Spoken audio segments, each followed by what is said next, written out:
بسم اللہ الرحمن الرحیم۔ السلام علیکم اسٹوڈنٹس، آج ہم کرنے جا رہے ہیں 9th کلاس ترجمۃ القرآن کی اگلی صورت نمبر 13 ہے ہمارے پاس سورہ سبا، اور آج کا لیکچر جو ہے اس میں ہم لوگ کمپلیٹ سورہ سبا کو ڈسکس کریں گے، اس کے کوسچن آنسر، اس کے MCQs اور خلاصہ اور تفصیلی جواب۔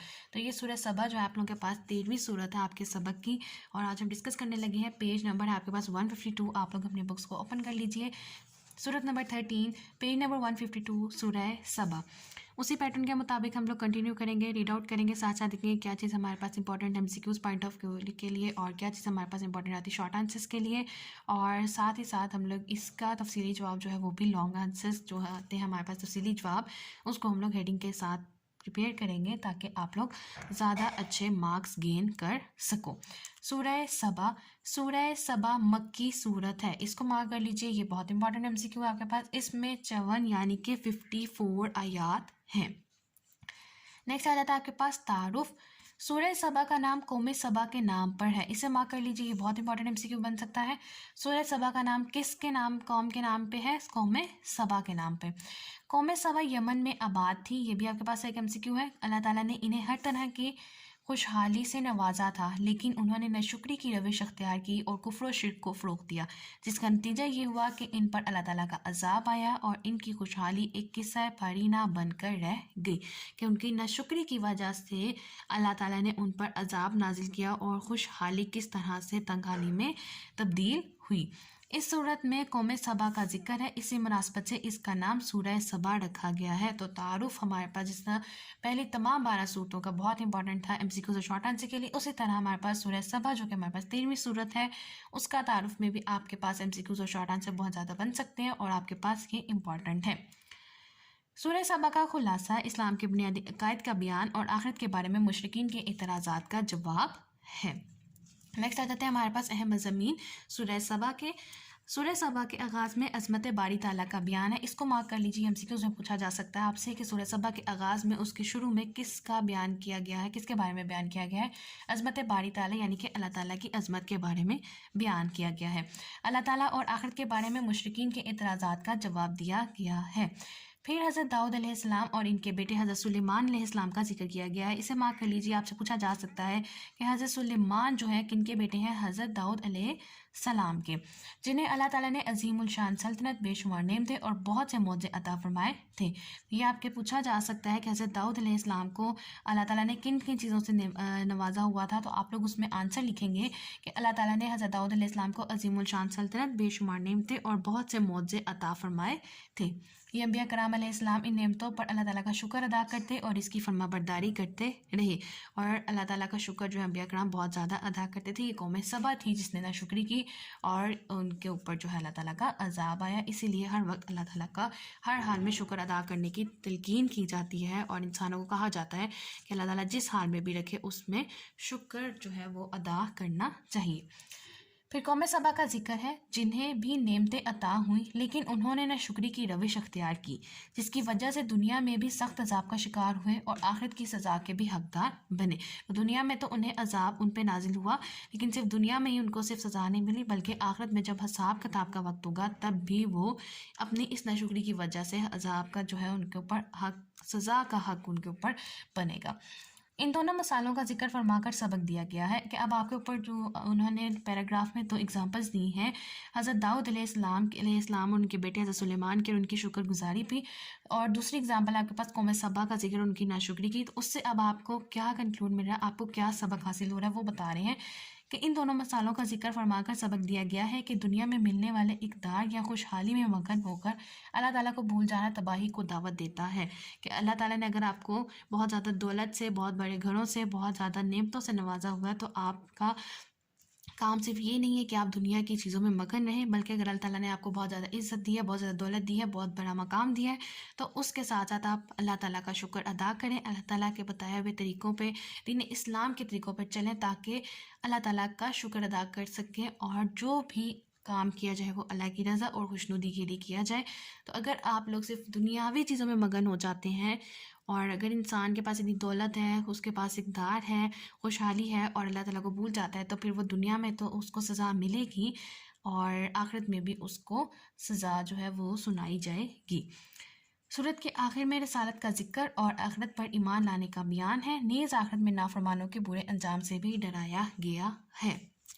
नेक्स्ट आ जाता है हमारे पास इल्मी और अमली नुकात, जो कि मैं आप लोगों को डे 1 से कह रही हूँ कि ये आपके पास बहुत इंपॉर्टेंट पार्ट होता है। एमसीक्यूज़ और शॉर्ट आंसर्स के लिए बहुत सारे एमसीक्यूज़ और शॉर्ट आंसर्स इसमें से बन सकते हैं। और अगर हम अंदाज़ा करें तो हमारे पास जो एक्सरसाइज में एमसीक्यूज़ होते हैं और शॉर्ट आंसर होते हैं वो हमारे पास इल्मी और अमली नुकात से काफ़ी ज़्यादा बने होते हैं। तो ये बहुत इंपॉर्टेंट पार्ट है, इसको किसी सूरत आप लोगों ने स्किप आउट नहीं करना। बहुत अच्छे तरीके से हर सूरत का जो नुकात है वो आप लोगों ने याद रखने हैं। सूरह सबा में मुताला करने से जो इल्मी और अमली नुकात मालूम होते हैं, इनमें से कुछ ये हैं। अल्लाह ताला कायनात के एक एक ज़र्रा, इससे बड़ी या इससे छोटी हर चीज़ को जानने वाला है। सूरह सबा की आयत नंबर 3 है ये। मेहनत में अजमत है। हज़रत दाऊद अलैहिस्सलाम अपने हाथों से लोहे की जड़ें कहते हैं जंगी लिबास को, जो जंग के दौरान एक उन्होंने लिबास पहना होता है उससे कहते हैं जड़ें, और जंजीरें बनाते थे। तो ये आपके पास एक एमसीक्यू बन सकता है कि हज़रत दाऊद अलैहिस्सलाम कौन सा काम करते थे? लोहे की जड़ें बनाते थे और जंजीरें बनाते थे। अल्लाह ताला की नाशुक्री पर नेमत छीन ली जाती है। ये भी आपके पास एमसीक्यू शॉर्ट दोनों तरह से पूछा जा सकता है कि कौन से अमल पर जो है आपसे नेमत अल्लाह ताला छीन लेते हैं। तो नाशुक्री एक ऐसा अमल है जिस पे अल्लाह ताला अपनी दी हुई नेमत छीन लेता है। हर शख्स अपने अमाल का खुद जिम्मेदार है। क़यामत के दिन किसी शख्स से किसी दूसरे के जराइम के बारे में बास पर्स नहीं किया जाएगा। अंबिया किराम अलैहिस्सलाम का इनकार करने वाले अक्सर लोग खुशहाल और खाते पीते लोग होते हैं जो दुनिया की नेमतों में खोकर आखिरत से गाफिल हो चुके थे। माल और औलाद अल्लाह ताला की रज़ा की निशानी नहीं बल्कि दुनिया की ज़िंदगी का इम्तिहान है। ये भी आपके पास एक इम्पॉर्टेंट एमसीक्यू बनता है कि माल और औलाद हमारे पास हमारी ज़िंदगी में क्या चीज़ है। तो हमारे पास ज़िंदगी में, दुनियावी ज़िंदगी में, ये एक बहुत बड़ा एहतराम है। इस माल और दौलत और औलाद से ही अल्लाह ताला हमें आजमाता है कि हम लोग अपनी ज़िंदगी किस तरह से बसर करें हैं। अगर माल दिया है तो क्या सिर्फ हम लोग अपने माल की वजह से गरूर में तो नहीं आ गए हैं? माल के हर काम को, हर चीज़ को जो है माल के ऊपर तो तरजीह, यानी माल को उसके ऊपर तरजीह तो नहीं देते। तो ये आप लोगों के पास एक बहुत बड़ा, हमारे पास एक इम्तिहान है, माल और औलाद। और एक आयत भी है जिसमें अल्लाह ताला ने वाज़ेह किया हुआ है कि हम तुम्हें आजमाएंगे माल से, औलाद से। इस तरह से उन्होंने एक आयत में भी ये चीज़ वाज़ेह है, किसी और सूरत में ये आयत आती है। कुरान मजीद की वाज़ेह आयत इंसान को शिर्क से रोकती हैं और दीन का सही तसव्वुर अता करती हैं।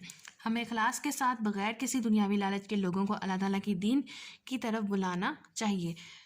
झूठे मबूदाना किसी को पहली बार पैदा कर सकते हैं और ना दूसरी बार पैदा करेंगे। झूठे मबूद ना किसी को पहली बार पैदा कर सकते हैं और ना दूसरी बार पैदा करेंगे, यानी कि झूठे खुदा जो बने होते हैं ना तो वो किसी को पहली बार बना सकते हैं और ना ही दूसरी बार। ये तो सिर्फ अल्लाह ताला ही हमारे खालिक हैं और अल्लाह ताला ही पैदा करते हैं और अल्लाह ताला ही इंसान की मौत का वक्त मुकर्रर रखा है। और पहली बार भी अल्लाह ही पैदा फरमाते हैं और दूसरी बार भी अल्लाह ताला ही इंसान को पैदा करेंगे, यानी कि क़यामत के रोज़ जब इंसान उठाए जाएंगे सूर फूंकने के बाद। उस चीज़ का यहाँ पे आपके पास जिक्र है लास्ट नुकात में, जो कि सूरह सबा की आयत नंबर 49 है। तो ये हम लोगों ने रीड आउट कर लिया सूरह सबा का तारुफ, मज़ामीन और इल्मी और अमली नुकात, और इसको देख लिया कि हमारे पास किस तरह से एमसीक्यूज़ और शॉर्ट इस पार्ट में से बन सकते हैं। आगे आ जाती हैं हमारे पास बामुहावरा आयात, और इस सूरत में से आप लोगों ने कोई भी आयत जो है वो एग्ज़ाम के लिए तैयार नहीं करनी। इस सूरत में से आपसे किसी भी आयत का तर्जुमा नहीं पूछा जाएगा, सिर्फ एमसीक्यू, शॉर्ट आंसर, तफसीली जवाब और खुलासा आप तैयार करोगे। इसमें से आप लोगों ने सिर्फ याद रखना है कि आयात आ जाती हैं आपके पास 54, रकू है आपके पास 6, सूरह सबा मक्की सूरत है, और ये आप लोगों ने चीज़ें सिर्फ एमसीक्यूज़ पॉइंट ऑफ व्यू के लिए ऊपर वाले पार्ट से तैयार कर लेनी है। आगे चलते हैं हम लोग एमसीक्यूज़ की तरफ, और एमसीक्यूज़ हैं आपके पास पेज नंबर 160 पे, जिसमें सबसे पहले आ जाता है हमारे पास कौम सबा आबाद थी यमन में। नंबर 2, कौम सबा ने रविश अख्तियार की नाशुक्री की। नंबर 3, हज़रत दाऊद अलैहिस्सलाम के बेटे का नाम है हज़रत सुलेमान अलैहिस्सलाम। 4, इंसान की अज़मत है मेहनत में। 5, माल औलाद है ज़िंदगी का इम्तिहान। नेक्स्ट आ जाते हैं हमारे पास मुख्तसर जवाबात, और सबसे पहला मुख्तसर सवाल है सूरह सबा को ये नाम क्यों रखा गया। सूरह सबा का नाम क्यों दिया गया उसकी रीज़न बतानी है, और इसका आंसर है आपके पास तारुफ की हेडिंग लास्ट लाइन में आपने लिखना है इसका आंसर।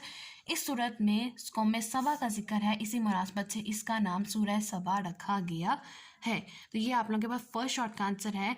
सूरह सबा का नाम क्यों सूरह सबा, किस वजह से, किस मुनासबत से रखा गया? तो उसका आंसर है इस सूरत का में कौम सबा का जिक्र है, इसी मुनासबत से इसका नाम सूरह सबा रखा गया है। नंबर 2, सूरह सबा का खुलासा लिखिए, और इसका आंसर भी आपके पास तारुफ की लास्ट लाइन में लिखा हुआ है। सूरह सबा का खुलासा इस्लाम के बुनियादी अकायद का बयान और आखिरत के बारे में मुशरिकीन के इतराज़ात का जवाब है। नंबर 3, सूरह सबा के अहम इल्मी और अमली नुकात में से 2 तहरीर करें। कोई से भी 2 तहरीर आप लोग कर सकते हैं, जो भी आप लोगों को बहुत अच्छे तरीके से याद है। मैंने फर्स्ट 2 मार्क आउट किए हैं। अल्लाह ताला कायनात के एक एक ज़रे और इससे बड़ी या इससे छोटी हर चीज़ को जानने वाला है। सूरह सबा का आयत नंबर 3 है ये हमारे पास। मेहनत में अज़मत है, हज़रत दाऊद अलैहिस्सलाम अपने हाथों से लोहे की ज़रें और जंजीरें बनाते थे। सूरह सबा की आयत नंबर 11। तो ये मैंने मार्क किया। आप लोग कोई से भी 2 पॉइंट्स याद कर सकते हो, आसान वाले या बहुत अच्छे तरीके से जो आप लोगों को याद हो। लास्ट आ जाते हैं कौम सबा के बारे में आप क्या जानते हैं, और इसका आंसर है आपके पास तारुफ की हेडिंग में कि कौम सबा एक ऐसी कौम है जो यमन में आबाद थी। अल्लाह ताला ने इन्हें हर तरह की खुशहाली से नवाजा था, लेकिन उन्होंने नाशुक्री की रविश अख्तियार की और कुफ्र शिर्क को फ़रोग़ दिया, जिसका नतीजा ये हुआ कि उन पर अल्लाह ताला का अजाब आया और उनकी खुशहाली एक किस्सा परीना बनकर रह गई। तो नाशुक्री की वजह से वो ये कौम जो है वो तबाह हो गई। तो आपसे कम से कम इस तरह से ही पूछा जा सकता है कि नाशुक्री की रविश अख्तियार करने की वजह से, नाशुक्री की वजह से कौन सी कौम को अजाब आया? कौम सबा। तो ये हमारे पास आ जाता है 4 शॉर्ट का आंसर कि कौम सबा का नाम सूरह सबा का नाम कौम सबा के नाम पर है। कौम सबा यमन में आबाद थी। अल्लाह ताला ने इन्हें हर तरह की खुशहाली से नवाजा था, लेकिन उन्होंने नाशुक्री की रविश अख्तियार की और कुफ्र शुक्र को फ़रोग़ दिया, जिसका नतीजा ये हुआ कि उन पर अल्लाह ताला का अजाब आया और इनको खुशहाली का एक किस्सा परीना बनकर रह गई। लास्ट में आ जाते हैं हमारे पास तफसीली जवाब दीजिए। नंबर 1 है इसमें सूरह सबा पर एक मुफस्सिल मज़मून तहरीर कीजिए, और इसका मुफस्सिल मज़मून भी हम लोग हेडिंग के साथ इसी पार्ट में से करेंगे, कोई एक्स्ट्रा इन्फॉर्मेशन हमें डालने की ज़रूरत नहीं है। तो हमने सबसे पहले हेडिंग देनी है तारुफ की, और जो ऊपर आपके पास फर्स्ट 2 लाइन्स हैं, सूरह सबा मक्की सूरत है और इसमें 54 आयात हैं। ये आप लोगों ने तारुफ की हेडिंग में देना है और लिखना है, और तारुफ में फर्स्ट 2 लाइन्स ऊपर से आएंगी और फिर हम लोग लिखेंगे इस सूरह सबा का नाम कौम सबा के नाम पर है। उसी के बाद इसके बाद हम लोग इसी पैराग्राफ की लास्ट लाइन से लेंगे इस सूरत में कौम सबा का जिक्र है, इसी मुनासबत से इसका नाम सूरह सबा रखा गया है। तो तारुफ की हेडिंग थोड़ी सी इसमें टेक्निकल है, आपने कुछ पॉइंट ऊपर से लेना है, कुछ स्टार्ट से और लास्ट से। एक दफ़ा रिपीट करती हूँ, इसको मार्क कीजिए। तारुफ की आप सबसे पहले हेडिंग देंगे, उसमें आपने सबसे पहले लिखना है सूरह सबा मक्की सूरत है, इसमें 54 आयात हैं। फिर आप लिखेंगे सूरह सबा का नाम कौम सबा के नाम पर है। फिर लास्ट से जाएंगे, खुलासे से ऊपर लास्ट लाइन, उससे आप लोग लिखेंगे इस सूरत में कौम सबा का जिक्र है, इसी मुनासबत से इसका नाम सूरह सबा रखा गया है। सेकंड हेडिंग आप दोगे कौम सबा, और इसमें आप लोगों ने सारा 4 शॉर्ट का जो आंसर था हमारे पास वो आएगा। एक कौम सबा यमन में आबाद थी। अल्लाह ताला ने इन्हें हर तरह की खुशहाली से नवाजा था, लेकिन उन्होंने नाशुक्री की रविश अख्तियार की और कुफ्र शुक्र को फ़रोग़ दिया, जिसका नतीजा ये हुआ कि इन पर अल्लाह ताला का अजाब आया और इनकी खुशहाली एक किस्सा परीना बनकर रहेगी। फर्स्ट हेडिंग आ गई हमारे पास तारुफ, और नंबर 2 पे हमारे पास हेडिंग आई कौम सबा।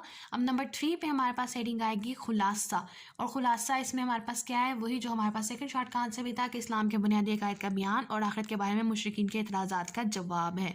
तो रिपीट करती हूँ, सबसे पहले आपने तारुफ की हेडिंग देनी है, उसमें पे आप लोगों ने लिखना है कि मक्की सूरत है, 54 आयात हैं, इस सूरह सबा का नाम कौम सबा के नाम पर है, सूरह सबा का नाम कौम सबा के नाम पर है, इस सूरत में कौम सबा का जिक्र है, इसी मुनासबत से इसका नाम सूरह सबा रखा गया है। नंबर 2 पे हेडिंग दोगे कौम सबा, और उसमें पूरा आपके पास 4 शॉर्ट का आंसर मैंने मार्क आउट करवाया, आप लोगों ने सारा उस हेडिंग के अंदर लिख देना है। नंबर 3 पे आपने हेडिंग देनी है खुलासा, शॉर्ट क्वेश्चन नंबर 2 का जो कंप्लीट आंसर है वो आपका इसी हेडिंग का पार्ट मटेरियल बन जाता है कि खुलासा इस्लाम के बुनियादी कायद का बयान और आखिरत के बारे में मुशरिकीन के इतराज़ात का जवाब है। फिर आपने हेडिंग देनी है मज़ामीन की, मज़ामीन आपके पास मेन हेडिंग आएगी, सब हेडिंग आप दोगे अल्लाह ताला की अज़मत, अल्लाह ताला की अज़मत या अल्लाह ताला की अज़मत बारी ताला का बयान। तो कोई भी हेडिंग आप दे सकते हो अल्लाह ताला की अज़मत, और इसमें आप लोगों ने यहाँ से यहाँ तक लिखना है सूरह सबा के आगाज़ में अज़मत बारी ताला का बयान है, अल्लाह ताला और आखिरत के बारे में मुशरिकीन के इतराज़ात का जवाब दिया गया है। यहाँ तक आप लोगों ने इस फर्स्ट हेडिंग मज़ामीन की लिखनी है। फिर आपने हेडिंग देना है कि अंबिया कराम का जिक्र, अंबिया कराम का जिक्र जिसमें आप लोगों ने हज़रत दाऊद अलैहिस्सलाम और उनके बेटे हज़रत सुलेमान का जिक्र किया गया है, उसको एक्सप्लेन करना है। और एंड हमारे पास इस हेडिंग का हो जाता है फरमा बरदारी करते रहे। तो फर्स्ट हेडिंग मज़ामीन मेन हेडिंग, सेकंड पार्ट में तारुफ के बाद फिर आपने सब हेडिंग दी अल्लाह ताला की अज़मत जिसमें आप लोगों ने यहाँ से यहाँ तक लिखा। फिर आपने हेडिंग देनी अंबिया कराम का जिक्र जिसमें आपने यहाँ से स्टार्ट करना है और आपका एंड हो जाएगा फरमा बरदारी करते रहे। फिर आप हेडिंग दोगे कौम सबा की नाशुक्री, नाशुक्री इसमें आपके पास सारा यहाँ से यहाँ तक आ जाएगा कि फिर कौम सबा का जिक्र है जिन्हें भी नेमतें अता हुई लेकिन उन्होंने नाशुक्री की रविश अख्तियार की जिसकी वजह से दुनिया में भी सख्त अजाब का शिकार हुए और आखिरत की सज़ा के भी हकदार बने। फिर आपने हेडिंग देनी है मसालों से सबक के ऊपर जो 2 मसाले एक्सप्लेन किया उनसे हम लोगों को क्या सबक हासिल हुआ था, क्या नसीहत हासिल होती है। तो हम लोगों ने बताना है कि आप लोगों को क्या नसीहत हासिल हुई कि दुनिया में मिलने वाले इक़दार या खुशहाली में मगन होकर अल्लाह ताला को हमें भूल नहीं जाना चाहिए और अगर हम भूल जाएंगे तो ये चीज़ हमारे तबाही को दावत देती है। लास्ट में आप हेडिंग दोगे रिसालत और आखिरत का जिक्र और आखिर सूरत के आखिर में जो है रिसालत का जिक्र है और आखिरत पर ईमान लाने का बयान किया गया है और इसके अलावा आखिर में नाफरमानों के बुरे अंजाम से भी डराया गया है कि जो अल्लाह ताला की नाफरमानी करते हैं उनका कितना बुरा अंजाम होगा। लास्ट पे आपके पास हेडिंग आ जाएगी इल्मी और अमली नुकात जिसमें आप लोग के तमाम इल्मी और अमली नुकात जो ऑलमोस्ट 8 to 9 आपके पास नुकात लिए हुए हैं ये आप लोग सब के सब इसमें जो है इस हेडिंग के अंदर लिखोगे ताकि आपका मुफस्सिल मजमून जो है वो कंप्लीट हो जाए। तो एक दफ़ा रिवाइज़ करते हैं सारी हेडिंग्स को और चैप्टर अपना लेक्चर एंड करते हैं। सबसे पहले आपके पास मुफस्सिल मजमून की आप लोग हेडिंग दोगे जो भी सूरह आएगा सूरह सबा की, उसके बाद आप हेडिंग दोगे तारुफ की। तारुफ में आप लोगों ने एक यहाँ से ऊपर वाली 2 लाइन्स उठानी है, यहाँ से ये लाइन आएगी और लास्ट है आपके पास फर्स्ट शॉर्ट का आंसर आ जाएगा। फिर आपने हेडिंग देनी कौम सबा, फिर आप हेडिंग दोगे खुलासा, उसके बाद आपके पास हेडिंग आ जाएगी मज़ामीन जिसमें सब हेडिंग आएगी अल्लाह ताला की अज़मत, अंबिया का नाम का जिक्र, कौम सबा की नाशुक्री, मसालों से सबक, रसालत और आखिरत का जिक्र। फिर थर्ड मेन हेडिंग आ जाती है आपके पास इल्मी और अमली नुकात जिसमें तमाम इल्मी और अमली नुकात जो आपकी बुक में मेंशन है आप लोगों ने उसको मेंशन कर देना है। तो ये था स्टूडेंट्स हमारे पास आज का लेक्चर। तो आपके पास 13 सूरत है आपके पास सूरह सबा जो कि हम लोगों ने आज डिस्कस की और मुझे उम्मीद है कि आप लोगों को आज का लेक्चर अच्छी तरह से समझ आ गया होगा। इनकेस कोई क्वेश्चन है, क्वेरी है, कोई ऐसी कन्फ्यूजन जो आप लोगों की क्लियर नहीं हुई तो आप लोग मुझसे पूछ सकते हैं। और लास्ट में मेरी आप सबसे सिर्फ एक रिक्वेस्ट है गाइड प्लीज चैनल को सब्सक्राइब कर दीजिए, वीडियो को लाइक कर दीजिए और ज़्यादा से ज़्यादा शेयर कीजिए ताकि 1000 सब्सक्राइबर्स का जो टारगेट है वो जल्द से जल्द मुकम्मल किया जा सके। Thank you.